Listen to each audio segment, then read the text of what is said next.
Recently, you must have come across news that Niti is very much buoyant on Indian economy, making a leap, big leap, and moving towards a 45 trillion economy, 35 to 45 trillion economy by the time period of 2045. And rightly so, I don't know, they have a basis for it.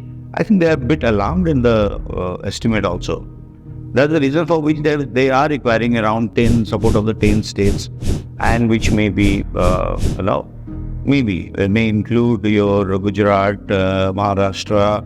If you go a little down, you see Karnataka, then maybe Tamil Nadu, and moving up, may or may not be MP, or then followed for, then supported by a little bit of or bigger part of Uttar Pradesh, Delhi, and some other union territories. These are the things that they have in mind. When he has said about 10 states, that means all the projections that were made, these 10 states are continuously growing at 10 to 12%. Because to reach around 45 trillion economy, your growth rate should be 10%. These economies must be growing at, let's say, plus 10, around 12 to 14%. Yeah. It's not that easy, because we in India, the differences among the states is quite big. There are states which are producing ones, there are states which are consuming ones, there are states which are producing as well as consuming ones. There are states who are not labeled in terms of the tax collections.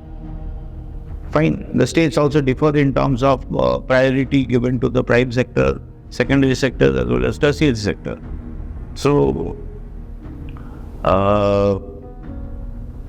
if you look at some other economist point of view, this can be questioned also, because you have to bring so much of reforms. At the same time, you may force all the states to go on competing to promote investments in the region, both domestic as well as international. And this may create bigger imbalances. This may create unhealthy competition among the growing states of India, the developed states of India.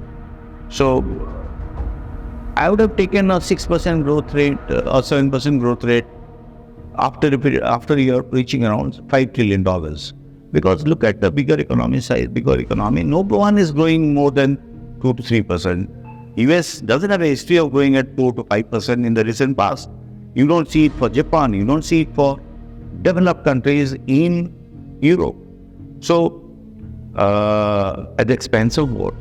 You think you're going to replace China in terms of exports, in terms of, putting your goods, and you think India becoming a hub for foreign economies, both for your domestic productions, domestic consumptions, and a hub for exports. Maybe whatsoever are in the minds of the policymakers in Niti Aayog, let them come forward when they have released such news. So, the news seems to be putting a lot of good vibes when you read it.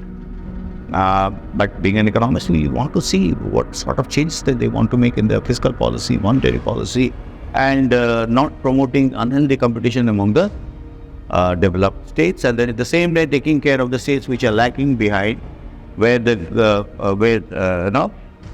the ones where you get a lot of minerals, water resources, and other things, but they are poor in terms of having the industries or manufacturing industries coming there and performing. Thank you.